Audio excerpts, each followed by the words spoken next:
हमारी राह पर कोई अड़चन बन जाते हैं या दुश्मन बनकर हमारे सामने एक कांटे के समान खड़े हो जाते हैं, उनसे बचकर निकलना सबसे बड़ी चतुराई की बात होती है। अगर दुश्मन सामना करने के लिए आता है, उनका सामना करने के सिवा, उनसे लड़ने के सिवा यदि हमारे पास कोई विकल्प नहीं है तो हमें उनका सामना करना पड़ेगा। लेकिन ख्रिस्ती जीवन जो मसीह के अनुसरण करते हैं, उनके लिए परमेश्वर ने कहा है, एक गाल पर अगर कोई मारे तो दूसरा गाल भी दिखा देना। अगर तुम्हारा कोई अड़चन बनता है, उनके सामने से हटकर चले जाना। एक ख्रिस्ती को किसी का सामना नहीं करना होता है। एक ख्रिस्ती को किसी के साथ लड़ाई नहीं करना है। ख्रिस्ती जीवन बिताने वाले किसी व्यक्ति को भी पलटा नहीं लेना है, बदला नहीं लेना है, वरन क्षमा करके आगे बढ़ना है। लेकिन हमारी अध्ययन जो गिनतियों की किताब में चल रही है, वो पुराने नियम से है। पुराने नियम के जो समय था, युद्ध का माहौल था और एक देश के बारे में, एक राज्य के बारे में हम लोग गौर कर रहे हैं। हम जब इसराइल को ध्यान करते हैं, इसराइल केवल एक प्रजा मात्र नहीं है, परंतु इसराइल में एक सेना भी है जो अपने देश की रखवाली करना है, अपनी प्रजा की रखवाली भी करना है और साथ ही साथ में दुश्मनों का सामना भी करना है। हमारी अध्ययन जो गिनतियों की किताब में चल रही है, सेना के विषय में गौर करेंगे। हम साधारण मनुष्य के विषय में उनको ना देखते हुए युद्ध में जाने वाले एक सेना के रूप में, क्योंकि इसराइल ने संभव कोशिश किया था अपनी राह पर चला जाए, समझौते के साथ में उनके सामने मांग रखते हुए बाला के पास खबर भिजवाई थी, हम तेरे सिवानों के पास हैं, हम चाहते कि तेरे देश में से होकर चले जाए, हम सीधे सड़क पर होते चले जाएंगे, ना तो दाएं मुड़ेंगे ना बाएं मुड़ेंगे, हमारे पशु हो या फिर मनुष्य क्यों ना हो, तुम्हारे देश के बीच में से जब होकर जाएंगे, ना तो खेतों में जाएंगे ना वहाँ का पानी पियेंगे, बस हम पर इतना उपकार करके हम तेरे देश में से होकर आगे निकल जाए, क्योंकि यहाँ से हमें कूच करते हुए कनान को पहुंचना है। लेकिन बालाक ने जब देखा इसराइल इतनी बड़ी सेना है, वे कोई साजिश के साथ आए हैं, इसलिए बिलाम के पास जाकर उससे कहते हैं, मेरे लिए इस प्रजा को श्राप देना। बालाम ने 4 बार कोशिश किया था, लेकिन परमेश्वर ने उसके शब्दों को बदल लिया था। इसराइल को श्राप देने के बजाय इसराइल को आशीर्वाद देते हैं। हमारी अध्ययन को आगे बढ़ाता है किस प्रकार से इसराइल का सामना करने के लिए बालाक खड़ा हुआ है और परमेश्वर आज उनसे कहते हैं उनका सामना करने के लिए, क्योंकि एक सेना वहां पर से आगे बढ़ रही है, युद्ध के लिए एक सेना खड़ी हुई है। उन सैनिकों से, उन सेनापतियों से परमेश्वर क्या कहते हैं। इस घटना को गौर करते समय नए नियम के नजरिए से नहीं करेंगे, वरन पुराने नियम के नजरिए से देखेंगे। आप प्रजा के नजरिए से नहीं देखेंगे, परंतु सेना के नजरिए से देखेंगे। बदला लेने वाला, युद्ध करने वालों के नजरिए से नहीं, परंतु कोई विकल्प इनके सामने जब ना बचा, एकमात्र अंतिम विकल्प जो उनके सामने है, उसका उपयोग करता हुआ उस नजर से देखेंगे। इसलिए ख्रिस्ती जीवन बिताने वाले हमारे भाइयों से, बहनों से, माओं से, पिताओं से और जो कोई इन वचनों को सुन रहे हैं, आपसे अनुरोध है, इस वचन को सुनते समय नए नियम के नजरिए से नहीं, वरन पुराने नियम के दृष्टिकोण से इसे सुनने के लिए आपसे आग्रह करते हैं। लेकिन जो कुछ भी हो, नीति हम लेकर आते हैं, परमेश्वर की विधि जो हमें सिखाती है, हर किसी को क्षमा करना है, बदला नहीं लेना है। कोई गाल मर्दों में मारे तो उसको दूसरा गाल भी दिखाना है। इसी प्रकार से यीशु मसीह के शब्दों को हम गौर करते हुए आए हमारे अध्ययन को आगे बढ़ाते हैं। यहाँ से परमेश्वर कैसी सीख, कैसे सबक और कैसे पाठ हमारे पास लेकर आते हैं, इन बातों को गौर करने से पहले अपने आप को खुदावंद के हाथों में समर्पण करेंगे, मिलकर प्रार्थना करेंगे। हमारी ख्याल रखते हुए हमारी चिंता करने वाले अनुग्रहकारी पिता परमेश्वर, हमारे शत्रुओं को हमारे सामने से प्रभु दूर करने वाला और उनके सामने मेज को सिद्ध करने वाले सर्वशक्तिमान परमेश्वर, दयालु, कृपालु और अनुग्रहकारी पिता परमेश्वर, हम आपकी शुक्रिया अदा करते हैं, आदर सम्मान महिमा करते हैं। जीवित शब्दों को परमेश्वर फिर से एक बार हमारे पास लेकर आए। हम जीवित वचन के माध्यम से प्रभु जी हमारे जीवनों को प्रभु सुधारने जा रहे हैं, संवारने जा रहे हैं। आपके राम प्रभु जी खड़ा करते हुए आप ही के मार्गों में सिद्ध कर प्रभु जी आगे बढ़ाते जा रहे हैं। इन सारे विषयों को स्मरण करते हैं और हमें दिया हुआ प्रभु जी जीवनदान के लिए, अनुग्रह से भरा एक अद्भुत दिन और प्रभु जी नए दिन के लिए आपको शुक्रिया अदा करते हैं। आगे के समय आपके वचनों के माध्यम से हमसे बातें कीजिए, पवित्र आत्मा का अगुवाई में, अभिषेक में हम सबको चलाने के लिए दुआ करते हैं। सामर्थ भरी शक्तिशाली प्रभु जी आशीषमान वचन आज आप हम तक पहुंचाने इसके लिए शुक्रिया अदा करते हुए सारी आदर सम्मान और महिमा आपको देते हुए हमारे उद्धारकर्ता प्रभु यीशु मसीह के नाम से हमारी इस प्रार्थना को मांगते सुनो कबूल कर पिता। आमेन, आमेन, आमेन। आध्यात्मिक जीवन की दैनिक खुराक सुन रहे हमारे सारे प्रिय श्रोताओं को, परमेश्वर के प्रिय भक्तगणों को प्रभु यीशु मसीह के नाम में प्यार भरा जय मसीह की सुप्रभातम और शुभोदय कहते हुए हम सबका मनपसंद ध्यान केंद्र आध्यात्मिक जीवन की दैनिक खुराक में और इस नए दिन में आप सबका स्वागत करते हैं। हमारी दिन गिनतियों की किताब में चल रही हैं। अभी तक हमने 27 अध्यायों का अध्ययन किया है।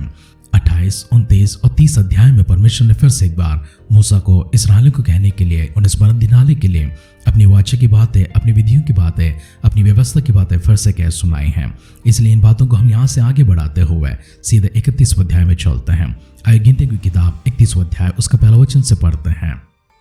फिर यहोवा ने मूसा से कहा, मिद्यानियों से इस्राएलियों को पलटा ले, बात को तो अपने लोगों में जा मिलेगा। तब मूसा ने लोगों से कहा, अपने में से पुरुषों को युद्ध के लिए हथियार बंधाओ कि वे मिद्यानियों पर चढ़कर उनसे यहोवा का बल टाले। इस्राएल के सब गोत्रों में से प्रत्येक गोत्र के 1,000 पुरुषों को युद्ध करने के लिए भेजो। तब इस्राएल के सब गोत्रों में से प्रत्येक गोत्र के 1,000 पुरुष चुने गए, अर्थात युद्ध के लिए हथियारबंद 12,000 पुरुष। प्रत्येक गोत्र में से उन हजार पुरुषों को और इलियाजर याजक के पुत्र फिनेहास को मूसा ने युद्ध करने के लिए भेजा, और उसके हाथ में पवित्र स्थान के पात्र और वे तुरहियां थी जो सांस बांध कर फूकी जाती थी।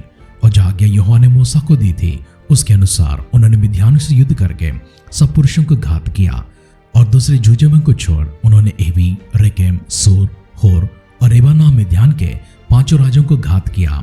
और बोर के पुत्र बिलाम को भी उन्होंने तलवार से घात किया। और इस्राएल ने मिद्यानी स्त्रियों को बाल बच्चों समेत बंधुओं में कर लिया, और उनके गाय बैल, भेड़ बकरी और उनके सब संपत्ति को लूट लिया, और उनके निवास के सब नगरों और सब छावनियों को फूंक दिया।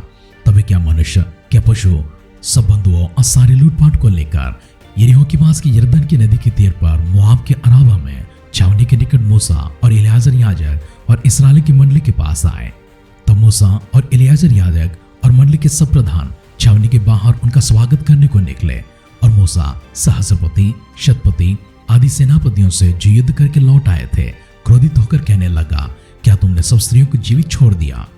देखे, बिलाम की सम्मति से पोर के विषय में इस्राएलियों से यहोवा का विश्वासघात इन्हीं ने कराया, और यहोवा की मंडली में मरी फैली। सब बाल बच्चों में से हर एक लड़के को और जितने स्त्रियों ने पुरुषों का मुंह देखा हो उन सबों को घात करो, परंतु जितनी लड़कियों ने पुरुषों का मुंह ना देखा हो उन सबों को तुम अपने लिए जीवित रखो। और तुम लोग 7 दिन तक छावनी के बाहर रहो। और तुम्हें से जितनों ने किसी प्राणी को घात किया और जितनों ने किसी मरे हुए को छुआ हो, वे सब अपने अपने बंधुओं समेत तीसरे और 7वें दिनों में अपने आप को पाप छुड़ाकर पावन करें। और सब वस्त्रों और चमड़ों की बनी हुई सब वस्तुओं और बकरी के बालों और लकड़ी की बनी हुई सब वस्तुओं को पावन कर लो। तब इलियाजर याजक ने सेना और उन पुरुषों से जो युद्ध करने को गए थे कहा, व्यवस्था की जिस विधि की आज्ञा यहोवा ने मूसा को दी है वो यह है कि सोना, चांदी, पीतल, लोहा, रागा और सीसा और जो कुछ आग में ठहर सके उसे आग में डालो, तब वो शुद्ध ठहरेगा। तभी वो अशुद्धता छुड़ाने वाले जल के द्वारा पावन किया जाए, परंतु जो कुछ आग में ठहर ना सके उसे जल में डुबाओ। और 7वें दिन अपने वस्त्रों को धोना, तब तुम शुद्ध ठहरोगे और छावनी में आना। फिर यहोवा ने मूसा से कहा, इलियाजर याजक और मंडली के पितरों के घराने के मुख्य पुरुषों को साथ लेकर तो लूट के मनुष्यों और पशुओं की गिनती कर। तब उनको आधा आधा करके एक भाग उन सिपाहियों को जो युद्ध करने को गए और दूसरा भाग मंडली को दे। फिर जो सिपाही युद्ध करने को गए थे उनके आधे में से यहोवा के लिए क्या मनुष्य, क्या गाय बैल, क्या गधे, क्या भेड़ बकरियां 500 के पीछे एक को मान कर ले और यहोवा की भेंट करके इलियाजर याजक को दे दे। फिर इस्राएल के आदम में से क्या मनुष्य, क्या गाय, क्या गधे, क्या बैल, भेड़ बकरियां कि किसी प्रकार के पशु हो 50 के पीछे एक लेकर यहोवा के निवास की रखवाली करने वाले लेवियों को दे, यहोवा की आज्ञा के अनुसार जो उसने मूसा को दी। मूसा और इलियाजर याजक ने किया। और जो उससे सेना के पुरुषों ने अपने अपने लिए लूट लिए थे उनसे अधिक लूट यही थी, अर्थात 6,75,000 भेड़ बकरियां, 72,000 गाय बैल, 61,000 गधे। और मनुष्य में से जिन स्त्रियों ने पुरुषों को मुंह नहीं देखा था वो सब 32,000 थे। और इसका आधा अर्थात उनका भाग जिद करने को गए थे उसमें भेड़ बकरियां 3,37,500, जिसमें से 750 भेड़ बकरियां यहोवा का कर ठहरी, और गाय बैल 36,000, जिसमें से 72,000 यहोवा का कर ठहरे, और गधे 30,500, जिसमें से 61,000 यहोवा का कर ठहरे, और मनुष्य 16,000, जिनमें से 32 प्राणी यहोवा का कर ठहरे। इस कर को जो यहोवा की भेंट थी मूसा ने यहोवा की आज्ञा के अनुसार इलियाजर याजक को दिया। और इस्राएल की मंडली का आधा 3,37,500 भेड़ बकरियां, 36,000 गाय बैल, 30,500 गधे और 16,000 मनुष्य हुए। और आधे में से जैसे मूसा ने युद्ध करने वाले पुरुषों के पास से अलग किया था यहोवा की आज्ञा के अनुसार मूसा ने क्या मनुष्य, क्या पशु 50 के पीछे एक लेकर यहोवा के निवास की रखवाली करने वाले लेवियों को दे दिया। तब सहस्रपति, शतपति आदि जो सरदार सेना के हजारों के ऊपर नियुक्त किए थे वे मूसा के पास आकर कहने लगे, जो सिपाही हमारे अधीन थे उनकी तेरे दासों ने गिनती ली और उनमें से एक भी नहीं घटा। इसलिए पायजेब, कड़े, मुंदरियां, बालियां, बाजूबंद, सोने के जो गहने जिसने पाए हैं उनका हम यहोवा के सामने अपनी प्राणों के निमित्त प्रायश्चित करने को यहोवा की भेंट करके ले आए हैं। तब मूसा और इलियाजर याजक ने उनसे वे सब सोने की नक्काशीदार गहने लिए। और सहस्रपतियों और शतपतियों ने जो भेंट का सोना यहोवा की भेंट करके दिया वो सबका सब 16,750 शेकल का था। योद्धा ने तो अपने आप के लिए लूट ले ली थी। ये सोना मूसा और इलियाजर याजक ने सहस्रपतियों और शतपतियों से लेकर मिलाप वाले तंबू में पहुंचा दिया कि इस्राएलियों के लिए यहोवा के सामने स्मरण दिलाने वाली वस्तु ठहरे। अब तक के वचनों को हमने इस प्रकार से देखा है, मिद्यानी के विरोध में युद्ध करके आते हैं और उनके सारे पुरुषों को घात करते हैं। कुंवारियों को लेकर आया था, स्त्रियों को लेकर आया था, उनके बाल बच्चों समेत लेकर आया था। इस्राएल ने उनके पशुओं को लूट लिया था, उनकी संपत्ति को लूट लिया था। परमेश्वर ने उन सारे लूट को 3 भागों में डालने के लिए कहा है। एक भाग परमेश्वर ने याजकों को दिलाया था, दूसरी भाग को परमेश्वर ने पवित्र स्थान की अर्थात मिलाप वाले तंबू के उस निवास की रखवाली करने वालों को दिलाया था। तीसरी भाग परमेश्वर ने मिलाप वाले तंबू में रखवाया, जो उनको स्मरण दिलाता रहे कि किस प्रकार से ये सारी संपत्ति उनके पास आई थी।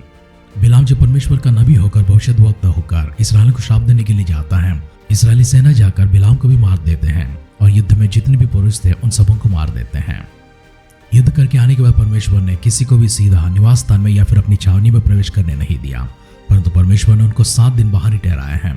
ये इस बात को संकेत देता है कि परमेश्वर किसी भी प्राणी को घात करना, किसी भी प्राणी को मारना उसे सहन नहीं कर सकते हैं। क्योंकि इस्राएल के पास में कोई विकल्प नहीं था, इस विकल्प को पूरा करने के बाद परमेश्वर ने उन सबों को शुद्ध करने के लिए कहा है। न केवल उनको, परंतु उन्होंने जितने भी वस्तुओं को छुआ है और जितने भी साधन उनके पास हैं, चाहे वो सोने के हो, चांदी के हो, पीतल के हो या बकरी के बालों से बनाए गए क्यों ना हो, सभी चीजों को उन्होंने शुद्ध करने के लिए कहा है, अपने आप को भी शुद्ध करने के लिए कहा है। परमेश्वर इस्राएल के साथ में युद्ध नहीं करवाना चाहते हैं। परमेश्वर ने हमेशा ही युद्ध किए बगैर ही उनको जय दिलाया है। कभी उनको डर पैदा करते हैं, कभी उनको भगा देते हैं, कभी उनके बीच में उलझन पैदा कर देते हैं, लेकिन अक्सर हमने देखा है परमेश्वर इस्राएलियों को बिना युद्ध किए विजय दिलाना चाहते हैं। आज के अध्ययन में हम लोग इस प्रकार से गौर करते हुए, परमेश्वर की विधियों को एक और बार स्मरण करते हुए, हमारे ध्यान को आगे बढ़ाकर समाप्त करने से पहले एक और बार फिर से इस नजरिए को आपको दिखाना चाहते हैं। परमेश्वर किसी को भी घात करने, किसी को भी मारने या किसी को नाश करने के पक्ष में नहीं होते हैं, वरन परमेश्वर हमेशा ही शांतिपूर्ण एक समझौता कराना चाहते हैं। यीशु मसीह ने हमें जो सबक सिखाए हैं उन सबको को भी हम याद करें। यीशु मसीह के पाठों को हम लोग भूलें ना, उस पाठों को स्मरण करते रहेंगे। संत पौलुस ने जिस प्रकार से अपने लेखों में लिखा है, तुम्हें जो श्राप दे उनको आशीर्वाद दे, तुम्हें कोसने वाले, तुम्हें बदुआ देने वाले या फिर तुम्हें दुख देने वालों के विषय में दुआ किया करो। अपने शत्रुओं को प्रेम करो और अपने शत्रुओं के लिए प्रार्थना किया करो। इसी बात को हम स्मरण रखते हैं और हमारे ध्यान को आगे बढ़ाते हुए समाप्त भी करते हैं। आइए मिलकर प्रार्थना करेंगे। हमारे पक्ष में होकर हमारे लिए परमेश्वर एक समझौते को लेकर आने वाले, एक समाधान को उत्तर को लेकर आने वाले, हमारे बारे में सोचते हुए, चिंता करते हुए, देखभाल करते हुए, हमारे लिए प्रभु जो भला है प्रभु उसे जानते हुए हम तक परमेश्वर एक सही परिष्कार को ले आने वाले हमारे स्वर्गीय पिता परमेश्वर आदर सम्मान के साथ में फिर से एक बार इन वचनों के लिए आपको धन्यवाद करते हैं। इस्राएल के सामने से प्रभु जिन सेनाओं को आपने हटाया है, इस्राएल के दुश्मनों से परमेश्वर अपने छुटकारा भी दिलाया है। किस तरह प्रभु जो प्रतिज्ञा किया हुआ उस देश में आप ले जाना चाहते हैं, लेकिन अड़चन बने प्रभु जो मिद्यानी को प्रभु उनके राह से आपने हटाने में मदद किया है, उसे भी स्मरण करते हैं। आदर सम्मान प्रभु जी फिर से एक बार महिमा के साथ में आपको देते हैं। प्रभु यीशु मसीह के बादलों की आगे विलंब होती है। कल सुबह फिर से एक बार हम सब लोग प्रभु जी एकत्रित होकर सजीवों की संख्या में आपकी स्तुति करने, आराधना करने के लिए, आपके अध्ययन प्रभु जी आगे बढ़ने के लिए हम सबको प्रभु जी मदद करने के लिए दुआ करते हैं। अगर ऐसा ना प्रभु यीशु मसीह के बादलों के आगमन में हम सबको शामिल करने के लिए प्रार्थना करते हैं। हमारी दुआ को प्रभु जी अपने सुनकर देवताओं के लिए धन्यवाद करते हुए हमारे उद्धारकर्ता प्रभु यीशु मसीह के नाम से हमारी इस प्रार्थना को मांगते हैं। सुना कबूल कर पिता, आमेन, आमेन, आमेन। खुदावंद आपके सारे शत्रुओं को आपके पास से दूर कर दे। आपके दखल देने से पहले ही परमेश्वर एक उपाय आपके पास लेकर आए, एक विकल्प आपके पास लेकर आए, एक सोच आपके पास लेकर आए, एक समझ आपके पास लेकर आए। आपके प्रति आपके दुश्मनों के मन में परमेश्वर एक डर को पैदा करे और उनको अपने आप ही आपसे दूर करें, जिस कारण से कोई दखल ना देते हुए एक शांतिपूर्ण और आशीषमान जीवन आप बिताएं। हमारी इस दुआ कामना के साथ आज के ध्यान की बार समाप्त करते हैं। आप सुनते रहिए, सुनाते रहिए आध्यात्मिक जीवन की दैनिक खुराक। कल फिर मिलेंगे। अपना ख्याल रखिए, अपनों का ख्याल रखिए, दूसरों का भी ख्याल रखिए। God bless you.